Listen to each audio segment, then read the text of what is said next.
وہ یہ کہ بعض حضرات کے دل میں یہ خیال پیدا ہوتا ہے کہ آج کل سائنس اور ٹیکنالوجی کا دور ہے، تو قرآن نے ہمیں کوئی سائنس اور ٹیکنالوجی کا فارمولہ نہیں دیا، سارے احکام دیے ہیں، واقعات بتائے ہیں، جنت جہنم کا ذکر فرمایا ہے، لیکن کوئی سائنسٹیفک فارمولہ، کوئی ٹیکنالوجی کا فارمولہ جس کو ہم قرآن سے اخذ کر کے دنیا پر اپنی فوقیت جتا سکتے کہ دیکھو بھائی ہمارے قرآن نے اتنا بڑا فارمولہ دے دیا ہے، اس کے نتیجے میں یہ ٹیکنالوجی وجود میں آ گئی ہے، تو ایسا نہیں ہوا۔ قرآن نے یہ ہمیں کیوں نہیں دیا؟ جواب اس کا یہ ہے کہ سائنس اور ٹیکنالوجی کے فارمولے عقل کے دائرے میں آتے تھے، تجربے کے دائرے میں آتے تھے، اور اللہ تعالیٰ نے یہ دنیا دارالعمل بنائی، تو انسان کو چھوڑ دیا کہ تم اپنی عقل سے، اپنے تجربے سے، اپنے مشاہدے سے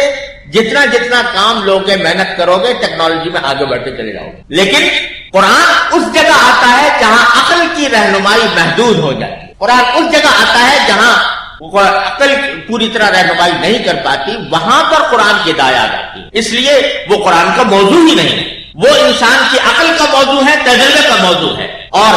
اگر ہم مسلمان اس میں پیچھے رہ گئے ہیں تو وہ ہمیں اپنی بدعملی کی وجہ سے پیچھے رہ گئے۔ اگر ہم اپنے عمل کو جاری رکھتے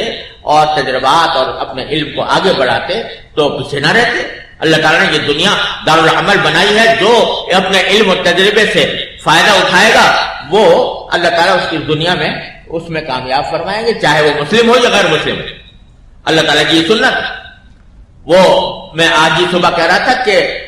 کوئی بھی قوم جس کو ہم باطل پر سمجھتے ہوں وہ اپنے باطل کی وجہ سے ترقی نہیں کرتی، وہ کسی حق صفت کی وجہ سے ترقی کرتی ہے۔ اقبال مرحوم نے کہا تھا کہ قوت مغرب نہ از جنگ و رباب، قوت مغرب نہ از جنگ و رباب، نیز رقص دختران بے حجاب،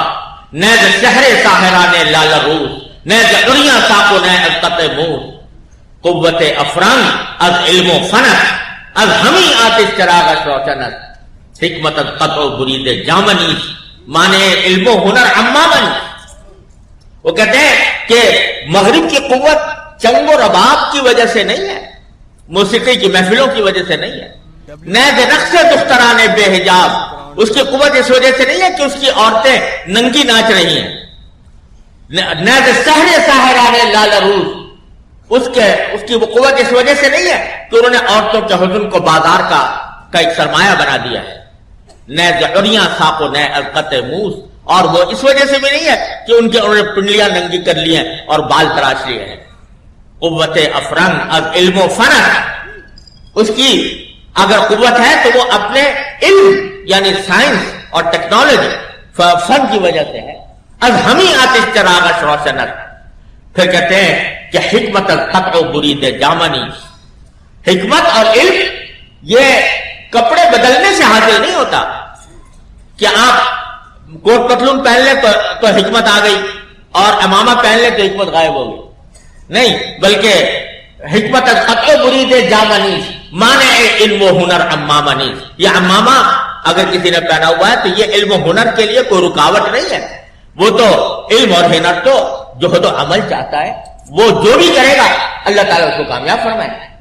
تو در حقیقت یہ دائرہ چونکہ عقل کا تھا اور تجربے کا تھا، اس واسطے قرآن نے اس کو ٹچ نہیں کیا، یہ ہمارے جہد و عمل پر چھوڑ دیا۔ جتنی ہم محنت کریں گے، جتنا ہم آگے بڑھیں گے، اس میں ترقی کریں گے۔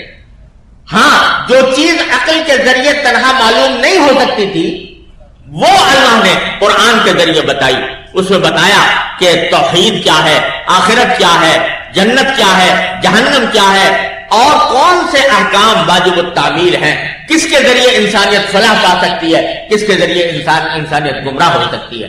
یہ تھا اصل موضوع قرآن کریم کا جو اس نے قرآن کریم نے اختیار کیا ہے۔ باقی اس نے چھوڑ دیا کہ وَأَعِدْ، جو چاہو تم ترقی کرتے جاؤ، اور ان حصولوں کے دائرے میں رہتے ہوئے جو جہد و عمل کرو گے دنیا کے اندر اس کا پھل پاؤ گے۔ اکبر الہ آبادی مرحوم نے کہا تھا کہ تم شوق سے کالج میں پلو، پارک میں پھولو، تم شوق سے کالج میں پلو، پارک میں پھولو، جائز کے غباروں پہ اڑو، چرخ پہ جھولو، بس ایک سخن بندے عاجز کا رہے یاد، پر ایک سخن بندہ عاجز کا رہے یاد اللہ کو اور اپنی حقیقت کو نہ بھولو. اللہ تعالیٰ اس پیغام پر ہمیں سب کو عمل کرنے کی توفیق عطا فرمائے اور ہماری فکر اور سمجھ میں سلامتی عطا فرمائے اور اس پر استقامت عطا فرمائے.